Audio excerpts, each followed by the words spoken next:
Hi, I'm Rebecca from engVid.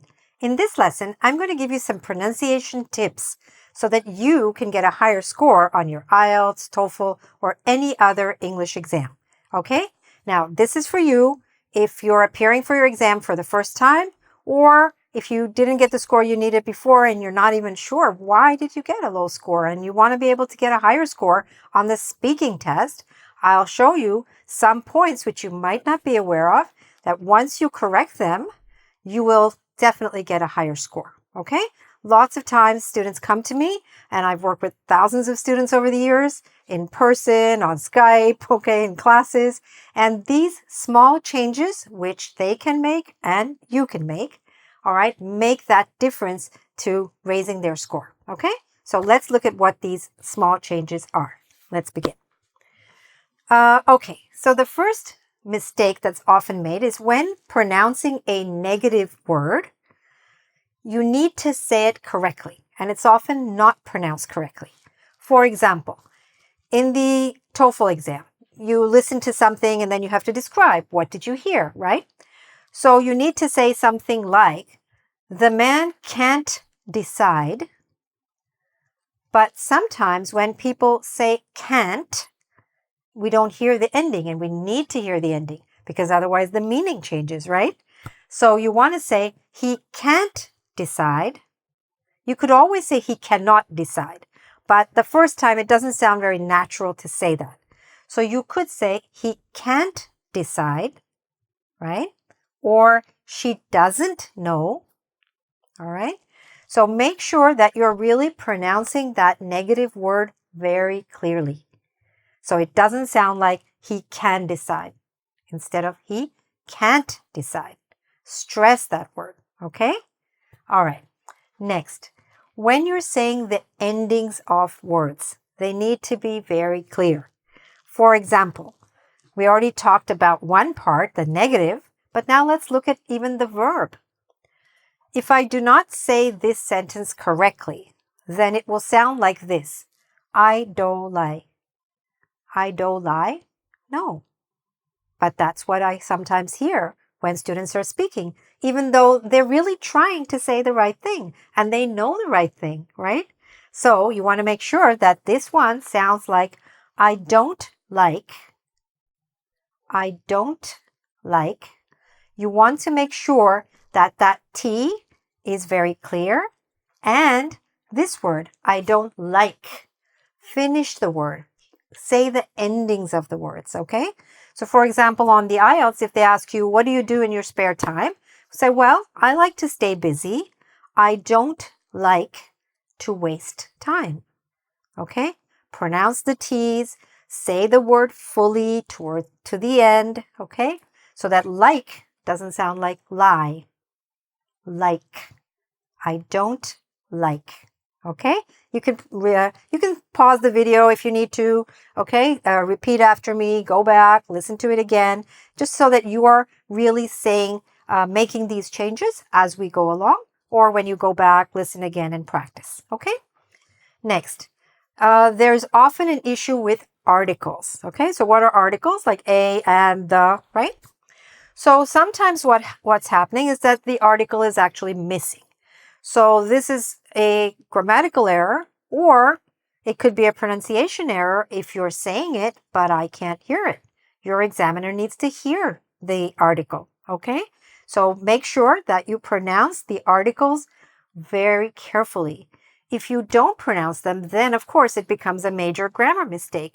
And unfortunately, articles are so common and so important in English that when we don't hear them, that's a very basic error that can really bring down your score, okay? So you don't want to make this error at all. So let's see how to say the articles. I'm a student. In the IELTS, they often start by asking you, what do you do? So let's say you say, I'm a student. I'm a student, not I'm student. And then don't eat up that word, okay? Make sure you're saying the article very clearly. I'm a student. I'm an engineer. Okay? Whatever it is. Or on the IELTS, they also ask you sometimes, where do you live? So I live in an apartment. I live in an apartment. In an apartment. Now here, even though you had this little awkward combination of words, right? In an apartment. I live in an apartment. So make sure that those articles are heard very clearly. Now, another mistake, and this mistake is not so much like a grammar mistake, okay?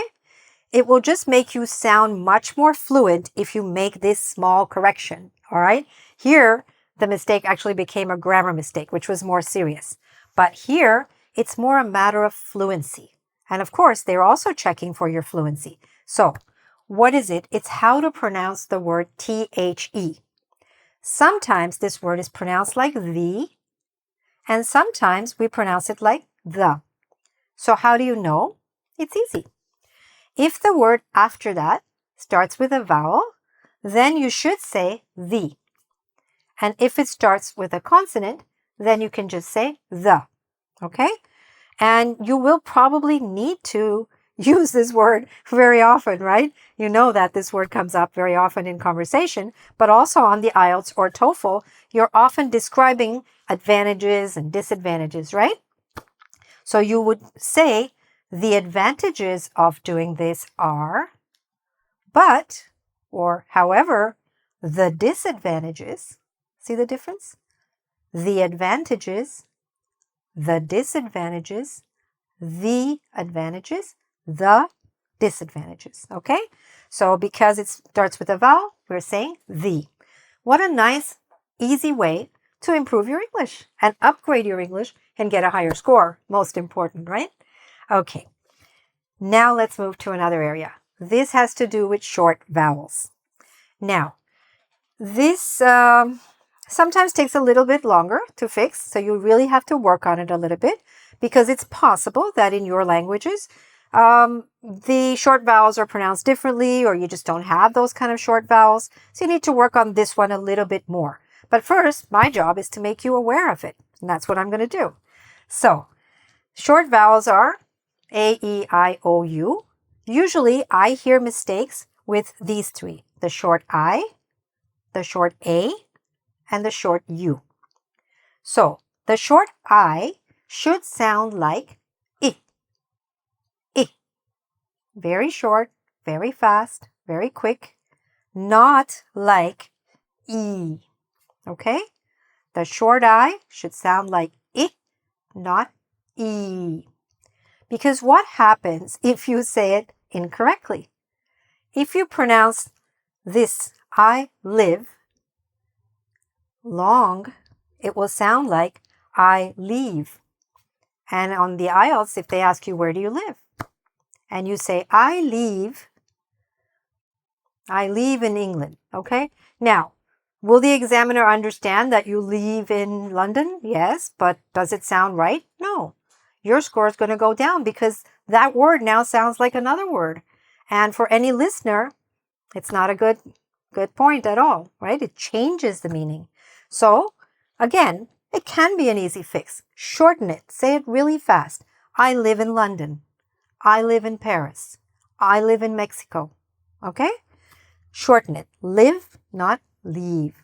Live. Good. Now, let's look at the short A. The short A sounds like ah. I know, it's embarrassing. You have to open your mouth a little bit, and that's how it is, okay? Ah. If you don't open your mouth, ah, you will not be saying this word properly, this sound properly, okay? Because then it can sound like eh. Ah, eh. Ah, eh. See the difference? I need to open my mouth to say this sound properly. For example, we had, not we had. Had, head. Had, head. Okay? The short A is wide open. Okay? Open your mouth. Don't try to be shy. This is not the place to be shy because, again, it will change the meaning. And whatever good sentence you were trying to say won't sound like a good, strong sentence anymore. It'll sound like incorrect grammar, incorrect vocabulary. Okay? So, Pay attention to that. Another mistake is with the short U sound. What's the correct short U sound? Ah. Say it after me. Ah. It's like if sometimes you hear native speakers when they're not sure, they say, It's a little bit like that, okay? Ah. Not ooh for sure, okay? Ah. So let's look at this sample word.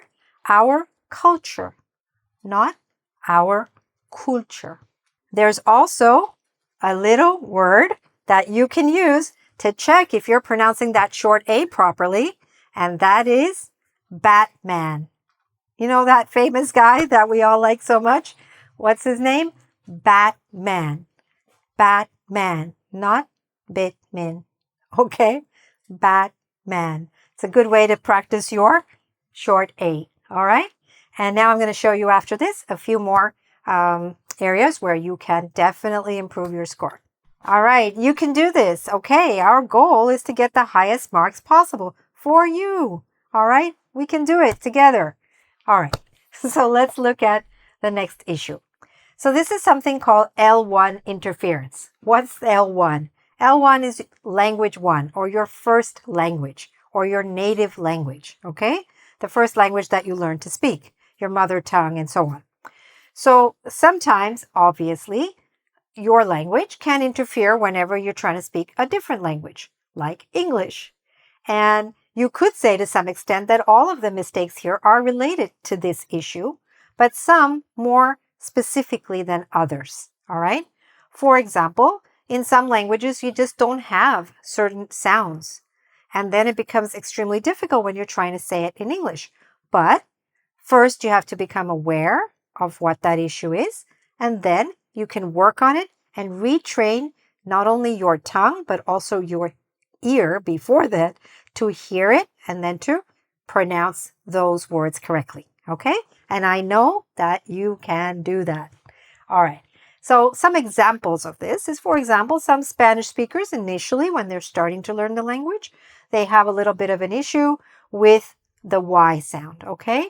So instead of yes, they might be saying Jess.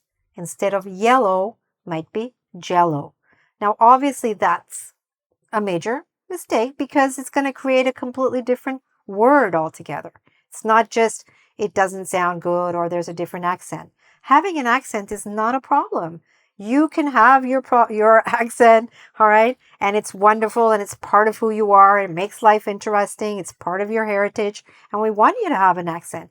We just don't want your accent to create misunderstanding, okay? Or confusion for the listener. And in this case, especially for your examiner, okay? All right. Or for some Japanese speakers, saying the R sound is also very difficult. So rice might sound like lice, okay? So those are some specific areas that you should check. You need to look at what are the common pronunciation errors for people from my language group and work on those because that will give you a quick way to accelerate your English fluency, okay? Always look at that. All right. Another common error for everyone, almost everyone, is this consonant blend with TH, okay? This needs to be pronounced with our tongue coming out of between the teeth a little bit. Th, th. Okay?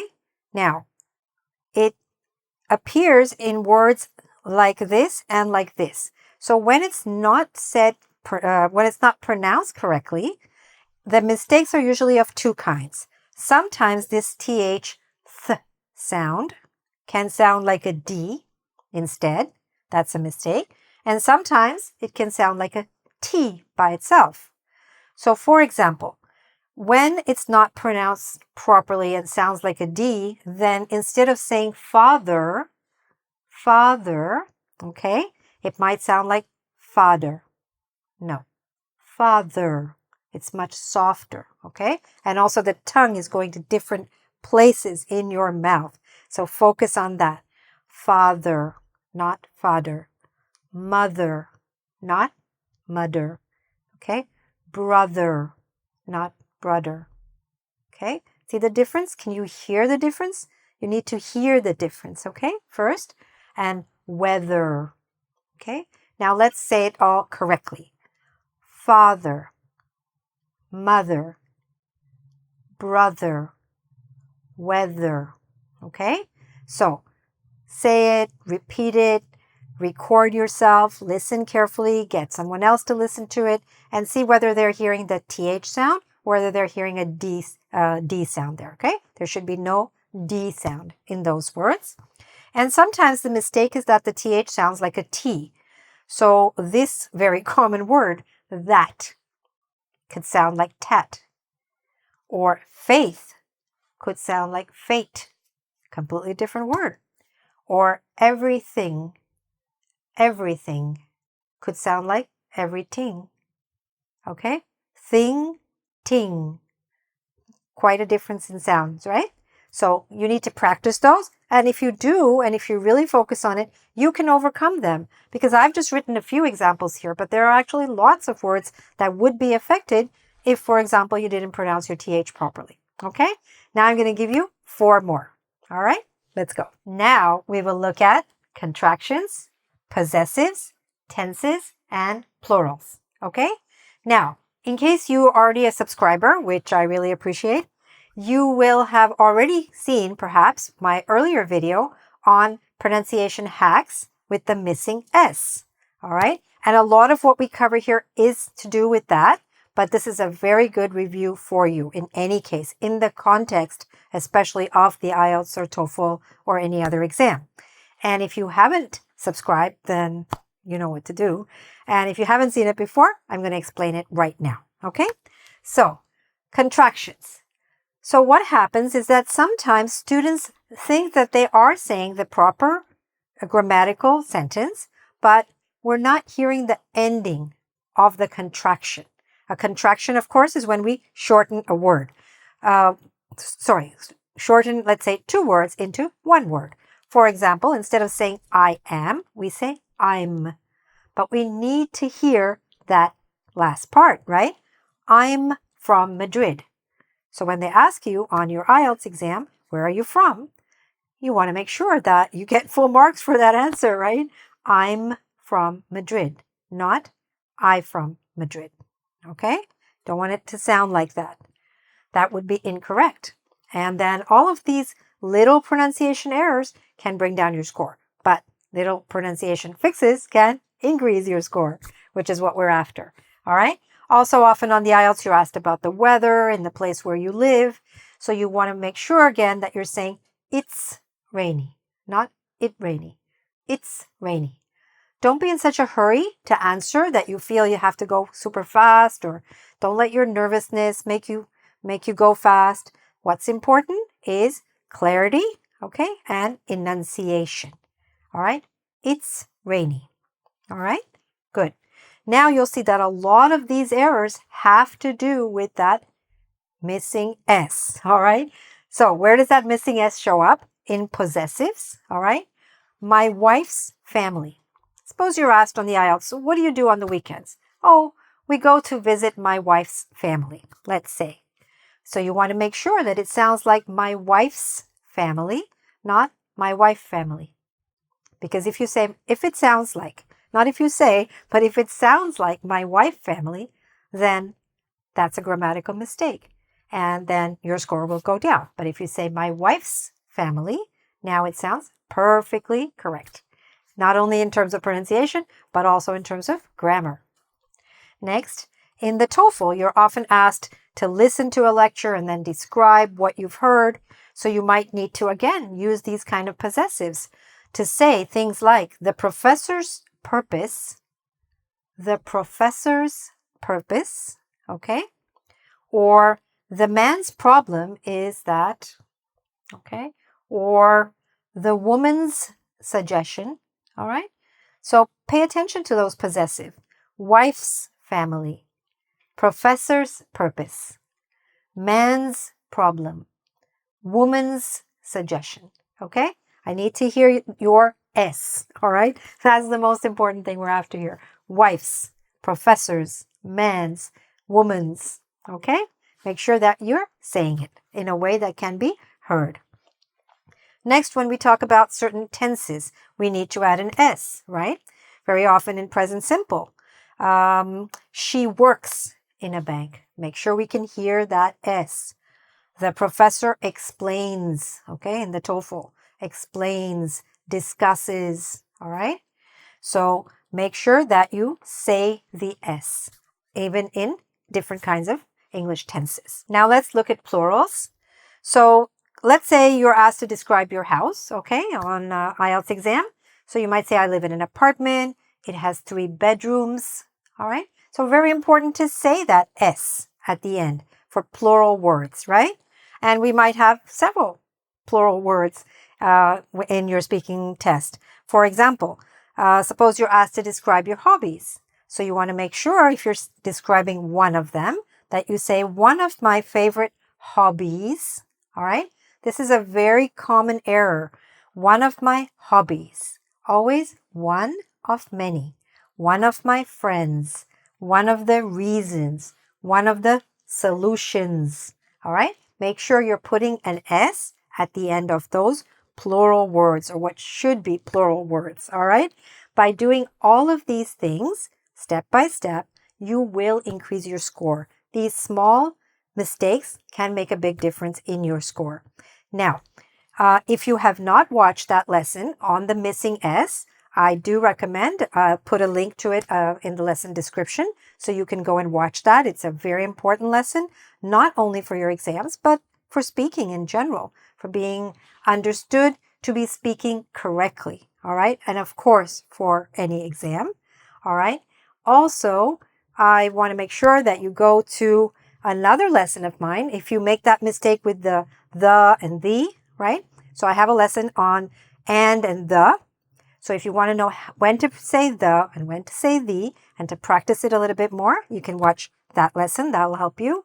And the other thing you can do is subscribe to my YouTube channel because I have many other lessons about how to improve your English and how to do well specifically on exams like IELTS or TOEFL. And of course, go to engVid.com because there we have thousands of lessons, including many that have to do with doing well on the exams and also all other aspects of English. Okay? Thanks very much for watching. I wish you all the best. Be strong. Be confident. You can do it. I know you can. I've seen thousands of students make these improvements, and I know that you're going to do it too. Okay? All the best. Thanks for watching. Bye for now.